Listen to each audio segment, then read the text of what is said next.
Assalamualaikum warahmatullahi wabarakatuh. Alhamdulillah, salatu wassalam ala Rasulillah. Baik, gimana tadi teman-teman peserta perjalanan dari masjid menuju ke lokasi kajian ini, daurah yang pertama, gimana? Pak Budi, Kang Apko, Insya Allah. gimana? Ini sekedar kita menciptakan suasana walaupun mungkin tidak sedramatisir itu supaya safety-nya masih tetap terjaga ya. Sebenarnya kalau anak muda semua kita tidak ada pemandu, tidak ada obor. Coba kan teman-teman ini tetap kita harus jaga safety-nya. Namun sebenarnya suasana yang ingin kita hadirkan adalah bagaimana sebuah perjalanan tidak selalu mulus-mulus saja. Perjalanan dalam kehidupan penuh dengan tantangan. Jadi sebenarnya perjalanan menuju ke lokasi daurah yang pertama kita ciptakan atau kita coba berikan sebuah nuansa ketegangan ya. Mestinya begitu walaupun mungkin nggak serem-serem amat. Jadi teman-teman, daurah yang pertama yang sebentar lagi Ustadz Abu Izzi akan sampaikan adalah tentang bagaimana kita menghadapi keadaan yang tidak sesuai dengan keinginan kita, tidak sesuai dengan apa yang kita harapkan. Nah, namun sebelum kita mulai, saya ingin menyampaikan selamat datang kepada para peserta. Selamat datang di Madrasah Imam Ahmad bin Hambal, Buton Tengah. Ini adalah madrasah yang dibangun penuh perjuangan oleh guru kita, oleh Ustadz Abu Izzi. Dan salah satu hikmah dari perjalanan daurah dan rihlah kali ini adalah teman-teman melihat perjalanan dakwah Ustadz Abu Izzi, mulai dari di Semarang, lalu ke Sulawesi, Kendari, Bau-Bau, sampai akhirnya membangun madrasah Imam Ahmad bin Hambal yang kedua di Buton Tengah. Itu salah satu makna yang teman-teman peserta mencari hikmahnya bagaimana perjalanan dan perjuangan dakwah Ustadz Abu Izzi yang kira-kira gampang atau sepele atau ringan atau gimana, mulus nggak nih Ustadz Abu Izzi perjalanannya? Enggak ya. Oke, dan teman-teman lihat madrasah ini ada di tengah hutan yang nanti kita juga akan sambil sarapan, sambil makan siang, sambil makan malam, kita cari tahu nih perjalanan Ustadz membangun madrasah di Buton Tengah ini. Lalu yang berikutnya, hikmah yang kita berusaha untuk cari dari daurah dan rihlah ini adalah ada pesan-pesan spesifik dari Ustadz. Apa itu? Kita ambil judul Leading Agility. Leading Agility biasanya digunakan oleh para business owner atau corporate leader dalam menghadapi tantangan bisnis, yang dimana tantangan bisnis dan tantangan korporasi itu saat ini, terutama di saat ini pasca pandemi, makin berat ya. Banyak usaha yang semakin banyak yang tutup. Teman-teman tahu Zoom, tahu ya, Zoom yang biasa dipakai buat kajian juga, waktu pandemi malah naik dia, tapi setelah pandemi banyak melay-off staff-staff mereka. Kita juga lihat beberapa startup yang saat pandemi justru naik karena online, namun setelah pandemi menjadi turun dan bahkan banyak yang tutup dan banyak yang terganggu. Termasuk juga Traveloka, beberapa startup digital. Namun kita tidak akan membahas bisnis-bisnis mereka. Yang kita akan bahas adalah, dan kita tidak bahas apakah mereka menjalankan bisnis secara syariah atau tidak. Kita tidak membahas itu. Yang kita ingin bahas adalah antum semua ketika sebagai corporate leader dan business owner akan menghadapi tantangan dan cobaan yang mungkin terasa berbeda atau lebih berat dibandingkan kalau antum masih jadi santri, mahasiswa, atau mungkin sebagai karyawan yang baru mulai kerja. Itu tantangannya berbeda. Mungkin lebih berat, nggak tahu. Tapi Allah pasti menguji. Nah, ujian itulah yang kita ingin dengarkan nasihat dari Ustadz Abu Izzi. Mungkin tanpa berlama-lama, saya menyapa Ustadz Abu Izzi. Ustadz Abu Izzi, selamat datang juga di madrasah antum sendiri. Ustadz, kita akan persilahkan Ustadz untuk langsung memberikan nasihat kepada kami semua, Ustadz, berhubungan dengan tadi ujian dan cobaan yang Allah berikan kepada kita. Saya baiknya di sini atau ke sana, Ustadz? Di sini aja. Iya, siap, Ustadz. Bismillahirrahmanirrahim. Innal hamdalillahi nahmaduhu wa nasta'inuhu wa nastaghfiruh. Wa na'udzu billahi min syururi anfusina wa sayyiati a'malina, may yahdihillahu fala mudhillalah wa may yudlil fala hadiyalah. Wa asyhadu an la ilaha illallah wahdahu la syarikalah. Wa asyhadu anna Muhammadan abduhu wa rasuluh. Sallallahu alaihi wa alihi wa sallama wa ba'd. Ayyuhal ikhwah, Bapak, Ibu-ibu, ikhwani wa akhwati fiddin, talabatul ilmi rahimani wa rahimakumullahu jami'an.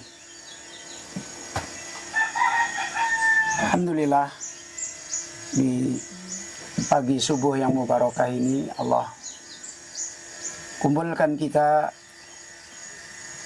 dengan kesempatan yang tidak ada lain, kesempatan apa yang Rasulullah SAW menasihatkan. Inna dunya khulwatun khudratun. Ad-dunya mal'unatun wa mal'unun ma fiha. Dunia di satu sisi diterangkan oleh Rasulullah SAW, khulwah khudrah, sesuatu yang zahirnya menyenangkan, sesuatu yang zahirnya membuat orang tertarik, membuat orang ingin menikmati hidup ini, ingin menjadikan hidup ini adalah kehidupan yang terus dia bisa hidup dan bersenang-senang dengannya. Siapapun orang yang lahir di dunia ini dengan hikmah Allah pasti akan mendapati dunia ini seperti ini. Dunia ini disebutkan sebagai secara zahir adalah khulwah, sesuatu yang manis, yang terus menerus kata para alul ilm manusia ingin merasakannya, ingin menikmatinya. Kemudian dunia adalah khudrah, sesuatu yang enak dipandang, menghijau, menyejukkan, menyenangkan. Namun di sisi yang lain Rasulullah SAW mengingatkan ad-dunya mal'unah. Dunia itu senantiasa terlaknat. Dimaksudkan dengan terlaknat di sini adalah sebagian alul ilm menerangkan qillatul barakah. Sangat sedikit manfaat yang benar-benar memberi manfaat kepada manusia. Kemudian Rasul mengingatkan illa dzikrullah. Kecuali kehidupan dunia yang di sana ada dzikrullah, ada peringatan Allah. Peringatan yang dimaksudkan tidak ada lain adalah peringatan yang sebagaimana Allah berfirman, tanfa'ul mu'minin.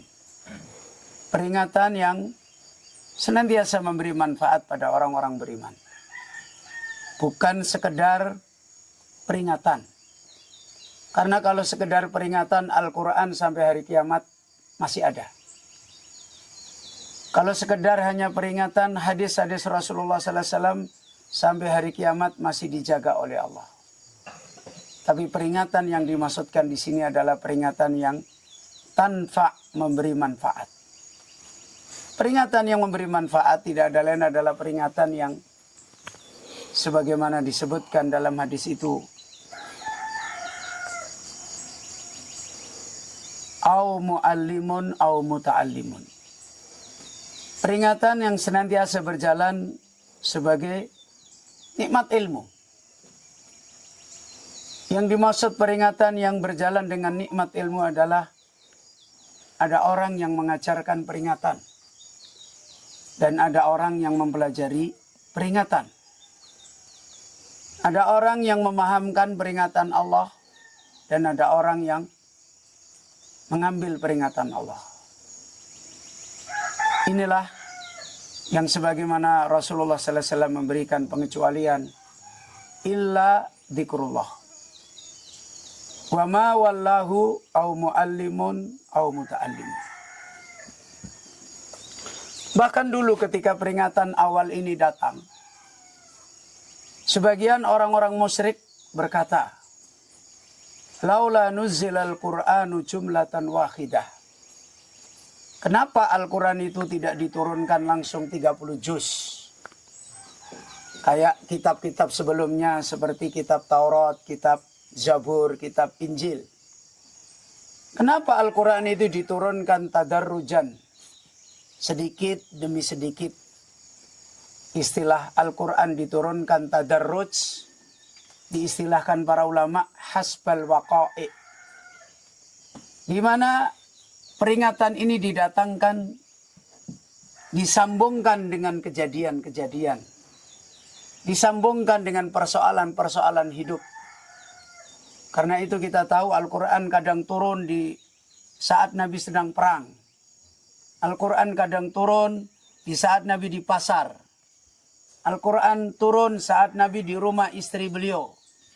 Al-Quran turun kadang Nabi berada di masjid. Hasbal waqa'i.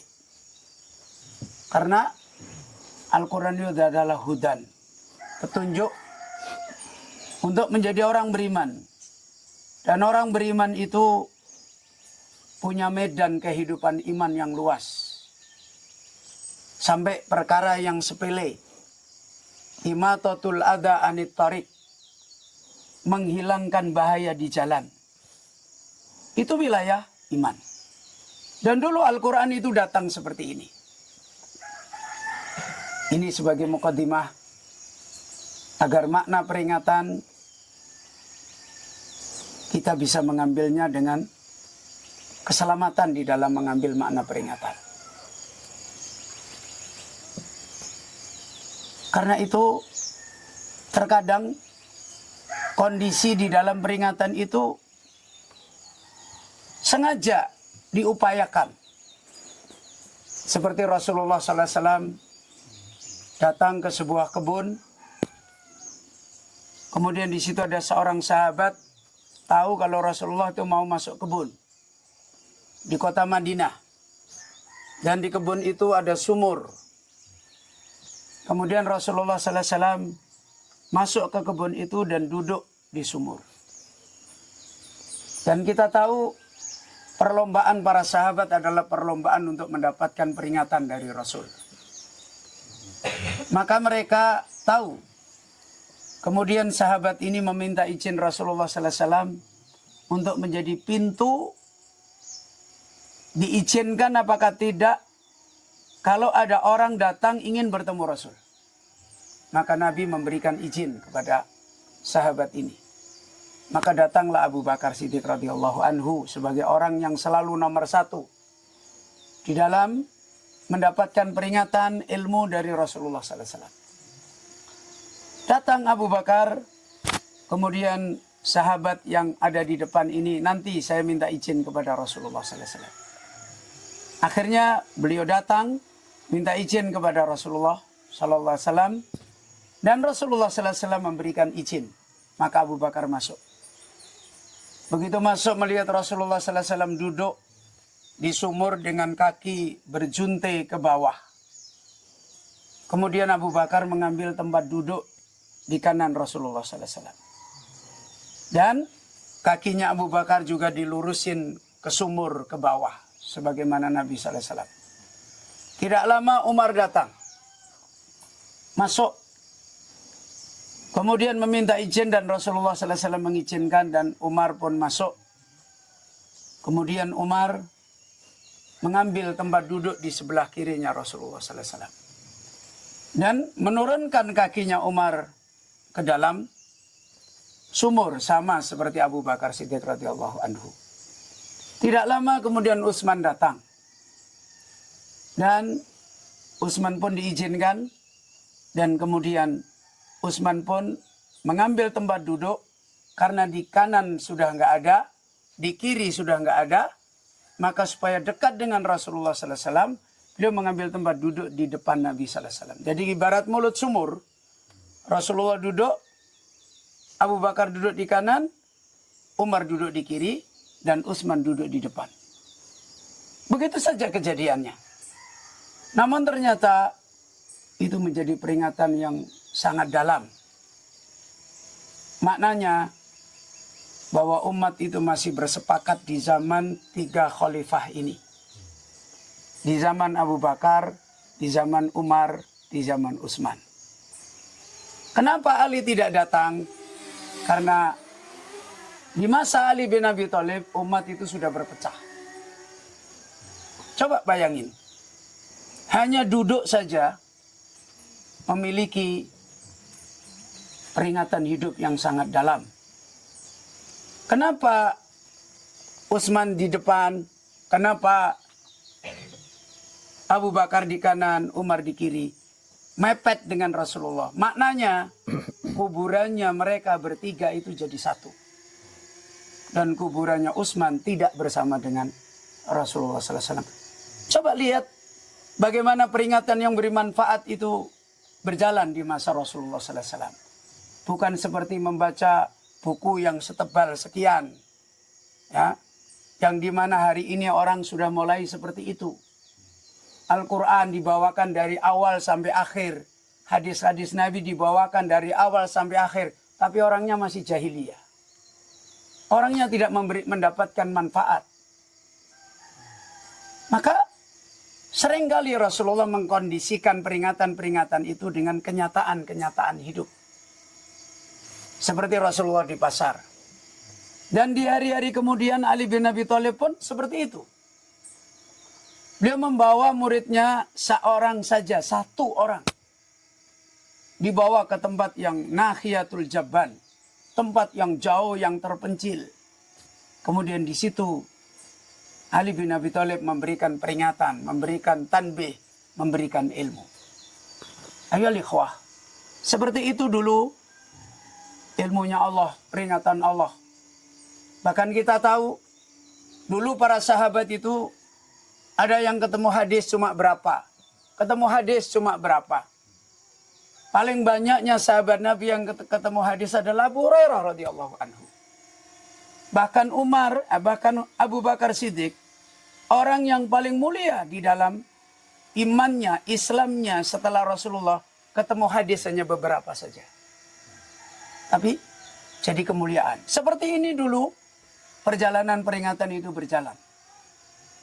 Bahkan Ali bin Abi Thalib, bahkan para sahabat, mereka mengembalikan peringatan Allah itu sebagaimana perjalanan awal-awal mereka datang. Karena itu jadilah mereka ulama-ulama yang saleh, yang berkah. Jadilah mereka orang-orang yang bermanfaat. Jadilah mereka orang-orang yang punya iman tinggi. Kenapa? Karena iman-iman mereka itu nyambung dalam kehidupan mereka.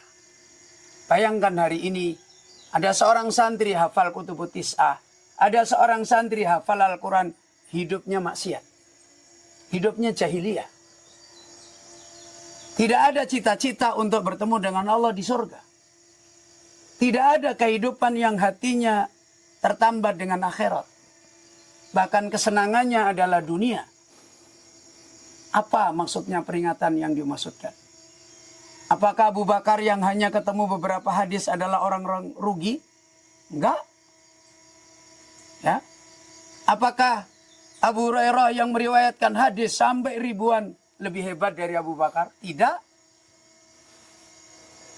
Semuanya ini dulu ilmu ini, peringatan ini dibawa oleh Rasulullah. Dulu dibawa oleh Nabi Muhammad SAW. Dulu dibawa oleh para salafus saleh. Tibalah sebagaimana yang dinasihatkan oleh Ibnu Umar. Akan datang satu masa manusia itu membawakan ilmu seperti membawakan biji korma yang murah, yang jelek. Dia sibuk membawakan Al-Quran dari awal sampai akhir dan tidak memberi manfaat pada dia. Dia sibuk membawakan riwayat-riwayat ilmu yang banyak dan tidak memberi manfaat pada dia. Ini maknanya bukan, kalau begitu kita ambil Al-Quran satu ayat aja, bukan. Apa? Bagaimana mengembalikan peringatan untuk menjadi ilmu yang bermanfaat. Kita kembali kepada satu keadaan yang hari ini dilupakan oleh banyak, hampir sisi-sisi kehidupan orang beriman. Yang akhirnya orang beriman ini tidak cerdas dalam hidup.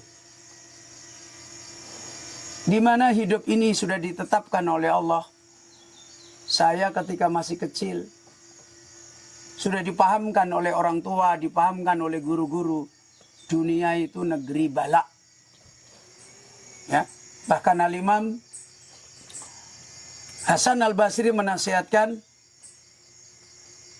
beliau memberikan petunjuk sebagaimana dikutip Al-Imam Ibnul Qayyim, manusia datang ke dunia itu datang ke negeri penyamun.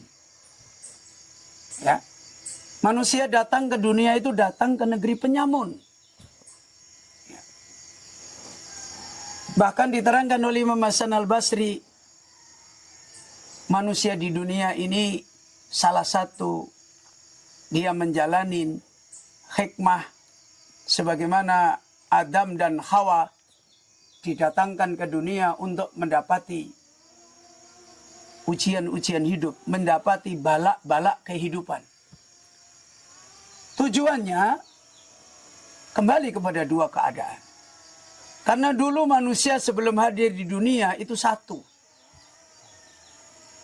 Orang yang kehidupannya satu kehidupan, yaitu beriman kepada Allah. Ya. Setelah mereka hadir di dunia, dan ini hikmah Allah, Allah menerangkan dalam banyak ayat, di antaranya dalam surat Al-A'raf ayat 168. Wa qatta'na fil ardi umaman minhumus salihuna wa minhum duna dzalika wa balawnahum bil hasanati was sayyi'at la'allahum yarji'un. Ini yang harus kita baca. Dunia sering kita sampaikan bukan karya manusia, tapi Allah yang merancang semua kehidupan di dunia ini. Bahkan manusia diberi kehendak, manusia diberi ikhtiar. Sebenarnya bukan pemilik kehendak dan bukan pemilik ikhtiar. Manusia diberi pilihan, manusia diberi usaha. Sebenarnya bukan pemilik pilihan dan bukan pemilik usaha.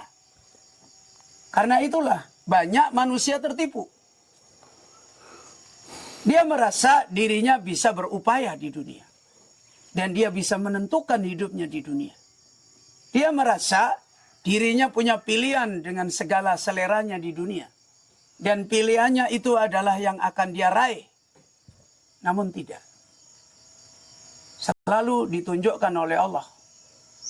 Di dunia ini seperti kata Allah. Wa qatta'na fil ardi umama. Kami Allah.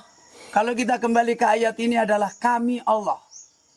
Qatta'na itu fi'il. Fa'ilnya adalah Allah. Jadi bukan fa'ilnya kita-kita. Pelaku mendesain dunia ini bukan saya, bukan antum. Yang mendesain dunia ini adalah Allah yang menciptakannya. Qatta'na fil ardi. Kami pecah-pecah kehidupan manusia ini di muka bumi. Ya. Makna qatta'na, kami jadikan di dunia ini manusia dipecah-pecah menjadi umat-umat. Ay tawaif wa firaqan. Menjadi berkelompok, menjadi bergolongan, menjadi suku ini, menjadi ini. Sebagaimana kemudian Allah menerangkan. Apakah itu maksudnya Allah, tujuannya? Ternyata Allah mengingatkan. Nanti di dunia ini akan terbelah cuma menjadi dua kehidupan. Walaupun mereka bangsanya macam-macam, walaupun mereka kelompoknya macam-macam, walaupun kehidupan dunianya mereka adalah banyak, tapi mereka cuma terbelah menjadi dua kehidupan. Dan selalu Allah tunjukkan. Ujung kehidupan manusia cuma dua. Ahli dosa dan bukan ahli dosa. Cuma itu aja. Mau bangsa manapun, mau orang siapapun, kembalinya kepada orang ahli dosa atau orang yang ahli kesolihan. Itulah Allah Azza wa Jalla berfirman, minhumus solihun. Di antara mereka adalah orang-orang yang kemudian menjadi orang soleh. Wa minhum duna dzalika, dan yang lain bukan orang soleh. Dengan apa mereka kemudian menjadi orang soleh? Dengan apa mereka kemudian tidak menjadi orang soleh? Allah tegaskan, wa balawnahum bil hasanati was sayyiat. Kembali lagi, Allah berfirman balawnahum. Balawnahum itu adalah fi'il. Siapa fa'ilnya? Allah. Kami Allah menguji. Jadi dunia ini, semua yang ada di dalamnya telah ditetapkan oleh Allah dengan segala macam bentuknya. Mau laki, mau perempuan, mau bangsa ini, mau negara ini, mau siapapun. Selama mereka adalah hamba-hamba Allah. Terutama al-jinna wal insa. Mereka adalah orang yang hidup dengan menjalani ketentuan Allah. Apa itu ketentuan Allah? Balawnahum. Yaitu hidup menghadapi fitnah. Hidup menghadapi tantangan.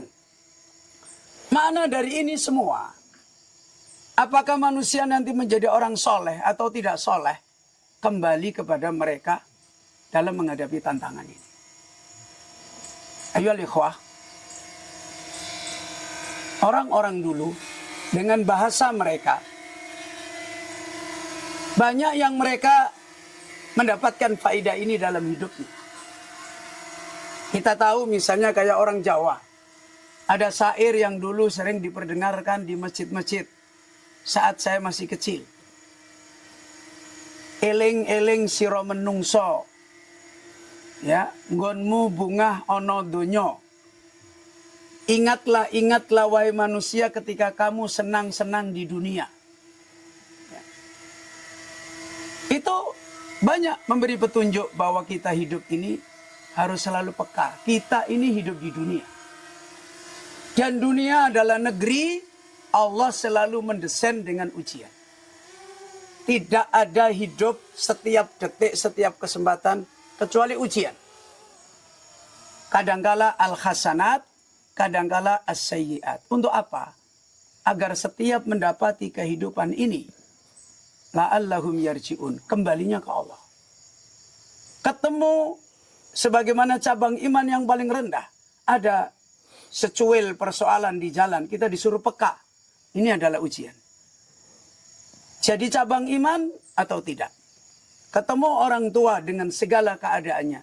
Ini adalah cabang iman. Jadi ujian bagi kita. Kita dapat nilai imannya, kesolihannya atau tidak. Ketemu istri, ketemu suami, ketemu pasar, ketemu kelaparan, ketemu makanan enak. Semuanya kembali kepada dua hal. Al-hasanat was-sayyiat. Dan itu selalu didatangkan oleh Allah, bukan kita yang mendatangkan. Kita selalu dibolak-balik oleh Allah Azza wa Jalla dengan berbagai macam ibtila. Dengan berbagai macam ujian. Kita inginnya begini, yang datang begini. Kita inginnya begini, yang datang begini. Dan ini momen yang harus dibaca, harus dipeka, harus disadari. Setiap saat orang itu memahami ini sebagai ujian. Makanya, sebagian orang yang saya tahu, seperti orang Jawa, dari dulu, kalau mereka anak orang tua anak, bahasa mereka yang paling dalam, nang sing ati-ati. Ya. Wahai anak, berhati-hatilah dalam hidup. Ya. Berhati-hatilah dalam hidup. Jangan menjadi orang hidup yang tidak punya kepekaan membaca ujian. Kalau tadi dikondisikan hanya sekedar seperti ini, belum apa-apa. Saya pernah ditanya, Ustadz Abdurrahman ketika awal datang ke sini. Ustadz, ini kayak gini, kayak gini, kayak gini. Bagaimana? Bagaimana? Saya balik sama dia. Waktu antum masih anak SD kelas 4, kelas 3. Saya datang ke Bau-Bau, ketemu kamu, saya nggak ada yang bayar. Kamu di sini masih lumayan. Ada rizki yang bisa kamu makan dengan tetap. Terus kamu mendapatkan manfaat. Saya nggak pernah tanya sama kamu, nanti bagaimana, makanku bagaimana. Saya biasa dorong becak di Bau-Bau. Malamnya, sorenya ngajar.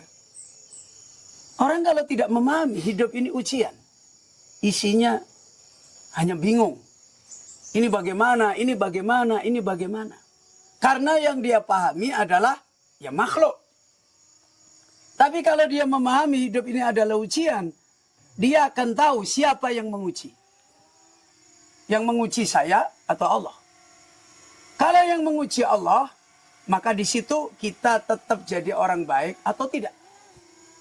Dan pasti ada nilai yang Allah akan berikan. Mereka, apakah seperti kata Ibnul Qayyim, mau pilih jadi orang beriman atau tidak jadi orang beriman, mau jadi orang soleh atau tidak jadi orang soleh, tidak akan bisa lepas dari ujian. Orang yang tidak soleh pun diuji oleh Allah. Dan dari sinilah kita agar kembali kepada tujuan besar yang Allah selalu peringatkan. La'allahum yarji'un. Agar selalu kembali kepada Allah. Kembali kepada urusan iman. Kembali kepada urusan hidayah. Kembali kepada urusan petunjuk. Kembali kepada hati-hati. Ini pikiran saya atau ini petunjuk Allah. Ini selera saya. Apakah ini hidayah Allah. Ketika kita selalu kembali kepada Allah Azza wa Jalla, maka ujian-ujian itu akan sebagaimana ditetapkan oleh Allah, inna ma'al usri yusra. Dan itu kaidah hidup. Orang yang dihadapkan dengan ujian-ujian yang berat pasti akan suatu ketika didatangkan oleh Allah ke lapangan. Dan kalau tak didatangkan ke lapangan, jangan dipahami ke lapangan ini bukan ujian. Oh, ini hadiah, berarti saya menikmati. Bukan. Lihatlah orang-orang cerdas dalam hidayah.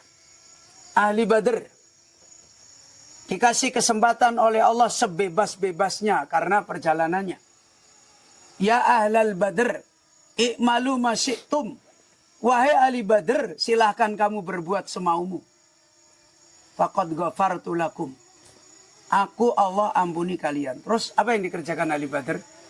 Sibuk ke Indomaret, ke pasar, senang-senang.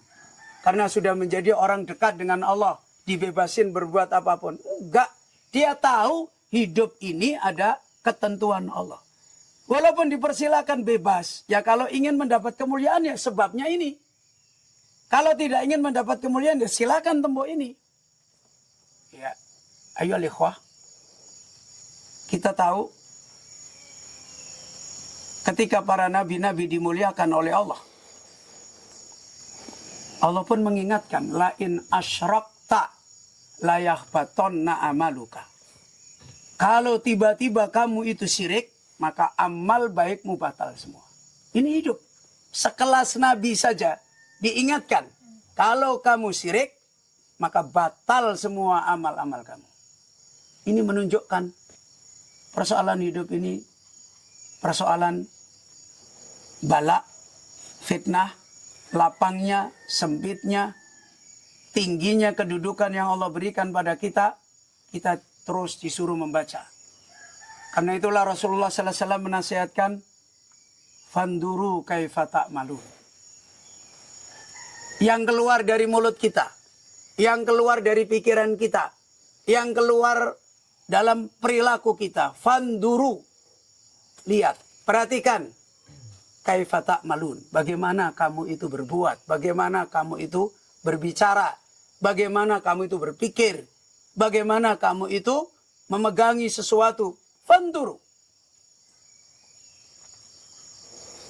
Ayolah ikhwah, rahimani wa rahimakumullah.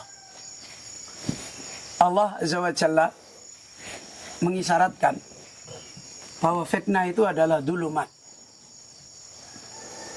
Hidup di dunia ini walaupun kita nikmati ini terang, bagus pemandangannya, hakikatnya hidup ini adalah gelap. Dari sisi apa? Dari sisi hidayah. Bukan dari sisi ainul basar, tapi dari sisi ainul basiroh. Coba lihat, kalau kita lihat ke pasar, oh bagus, oh bagus. Tapi kalau kita lihat perilaku kita. Kalau kita lihat perilaku manusia. Kalau kita lihat pikiran-pikiran manusia. Kalau kita lihat omongan-omongan manusia, keruh. Membingungkan. Ya. Bahkan kadang omongannya seorang ustadz, orang yang berilmu, nggak bisa dipegangi. Itu menunjukkan apa? Dulumat. Jadi jangan dilihat, oh ustadz punya mobil, oh ustadz punya duit, oh bukan. Coba lihat bagaimana yang ada di pikirannya. Di pikiran banyak orang, yang kemudian disebarkan, didiskusikan. Gelap. Ya. Hari ini kalau orang mengikuti berita-berita di medsos, perbincangan orang-orang yang dianggap orang besar, terjadi kekacauan. Pakar-pakar berbicara tentang ilmu, terjadi kekacauan. Itu menunjukkan apa? Dulumat. Karena itulah Allah mengingatkan bagaimana kita diuji ini selamat. Secara umum ilmu ini, peringatan ini harus mengembalikan kita kepada dua media keselamatan hidayah yang bermanfaat. Yaitu ahyainahum wa ja'alna lahum nuron. Kalau hidayah ini bisa menghidupkan hati kita, ya, selamatnya iradah kita. Karena yang dimaksudkan hati yang salim adalah hati yang dia punya salamatul iradah. Punya keselamatan tujuan hidupnya. Itu hati yang salim. Yang pertama. Yang kedua adalah wa ja'alna lahu nuron. Kalau kita mendapatkan dari Allah nur. Peringatan ilmu itu supaya menjadi nur. Menjadi penerang. Menjadi keputusan baik dan buruk. Menjadi keputusan sampai pun dalam yang subhat. Ada petunjuk. Dan ilmu ini memberi manfaat bagi manusia. Yang kedua adalah salamatus sirat. Salamatul ilmi. Salamatul manhaj. Yang pertama adalah salamatul iradah. Sebagaimana Rasul diberi sifat oleh Allah. Ma dhalla wa ma ghawa. Rasul itu selamat hatinya dan selamat ilmunya. Sebagaimana Allah berfirman, ghairil maghdub, itu yang enggak selamat iradahnya. Walad dolin, itu yang enggak selamat ilmunya. Ketika kita mendapatkan perjalanan nikmat, yaitu ihdinas siratal mustaqim, siratal ladzina an'amta alaihim ghairil maghdubi alaihim waladdallin. Yang kemudian kita meraih ahyainahum wa ja'alna lahum nuron, maka barulah kita yamsi bihi finnas, orang yang bisa berjalan dalam kehidupan ini. Fisik kita mungkin bercampur dengan orang-orang yang dalam gelap. Tapi akal kita, hati kita, jiwa kita, kehidupan kita tidak tersentuh. Berbeda. Kita menjadi orang yang kata Allah, yamsi bihi finnas. Bisa berjalan di tengah-tengah manusia yang gelap. Yang Allah katakan, laisa bi kharijin minha. Orang yang enggak mendapatkan nikmat peringatan menjadi kehidupan selamat hatinya, selamat tujuannya. Orang yang tidak mendapatkan nikmat hidayah berupa selamat manhajnya, selamat ilmunya, maka dia adalah seperti orang yang kaman masaluhu fid dulumat. Seperti orang yang hidup di dalam kegelapan. Seluruh ujian, perkara sepele aja, menjadikan kekacauan dalam hidupnya. Ya. Kaman masaluhu fid dulumat, laisa bi kharijin minha. Yang dia tidak bisa keluar dari kegelapan, dari kegelapan, dari kegelapan. Ujian yang hakikatnya adalah jalan untuk dia mendapatkan secerca harapan, malah menjadi menambah gelap. Dulumat fauqa dulumat. Dan seperti inilah sebenarnya hidup ini. Apalagi sebagai orang yang membawa ilmunya Allah. Harus lebih menempatkan diri sebagai orang-orang yang paham benar bahwa hidup ini adalah medan bala. Kemudian menjadi orang yang berhati-hati. Terutama di dalam ilmunya Allah untuk memperbaiki tujuan hidupnya. Untuk memperbaiki jalan terangnya manhaj kehidupannya. Ini yang semoga faedah ini bisa menjadi nikmat yang Allah Azza wa Jalla ingatkan orang yang yufaqihu fid din, orang yang yasrah sadrahu lil Islam. Orang yang kemudian dengan peringatan ini kita difahamkan oleh Allah. Orang yang dengan peringatan ini kita dilapangkan dada kita untuk menerima nikmat hidayah Islam. Ayo ikhwah, semoga sedikit demi sedikit kita selalu dibolak-balikkan dengan ayat yang dibacakan. Dan kita dibolak-balikkan dengan ayat yang diperlihatkan. Dan itu kata Imam Ibnul Qayyim, manusia itu mutaqallabun bainal ayatil matluwah wal ayatil masyudah. Manusia itu hidupnya dibolak-balik oleh Allah. Dipertemukan dengan ayat yang dibacakan dan dipertemukan dengan ayat yang diperlihatkan. Semoga kita menjadi orang-orang yang peringatan demi peringatan ini memperbaiki perjalanan hidayah kita. Dan semoga kita tidak menjadi orang yang disebutkan oleh Allah, wa ka'ayyim min ayatin yamurruna 'alaiha wa hum anha mu'ridun. Berapa banyak orang yang tiap saat dia bertemu dengan ayat, ternyata menjadi orang yang tidak ketemu ayat, berpaling dari ayat, tidak mendapatkan dzikrun nafi', tidak mendapatkan peringatan yang bermanfaat.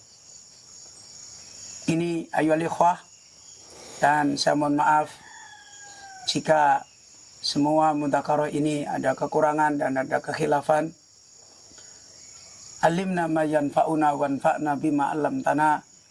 Allahumma inna nas'aluka ilman nafi'a wa na'udzubika min ilmin la yanfa' wa min qalbin la yakhsha' wa min nafsin la tasba' wa min da'watin la yustajabu laha. Akhiru da'wana anil hamdulillahi rabbil alamin. Subhanaka Allahumma bihamdika asyhadu an la ilaha illa anta astaghfiruka wa atubu ilaik. Baik, teman-teman peserta, dalam setiap kajian Ustadz memang Ustadz tidak membuka pertanyaan, dan kali ini pun seperti itu.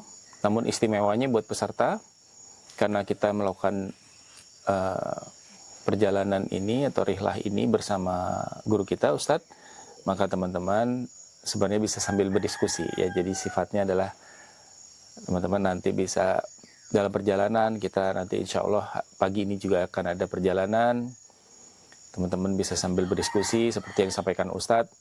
Bahkan di setiap perjalanan kita ada hikmah yang mungkin nanti Ustadz jelaskan kepada kita, dan teman-teman bisa berdiskusi juga permasalahan atau tantangan yang teman-teman sampaikan. Buat para peserta, inilah daurah kita yang pertama. Kita akan sebentar lagi acara bebas dan mempersiapkan untuk sarapan, breakfast ala Madrasah Imam Ahmad bin Hambal Buton Tengah.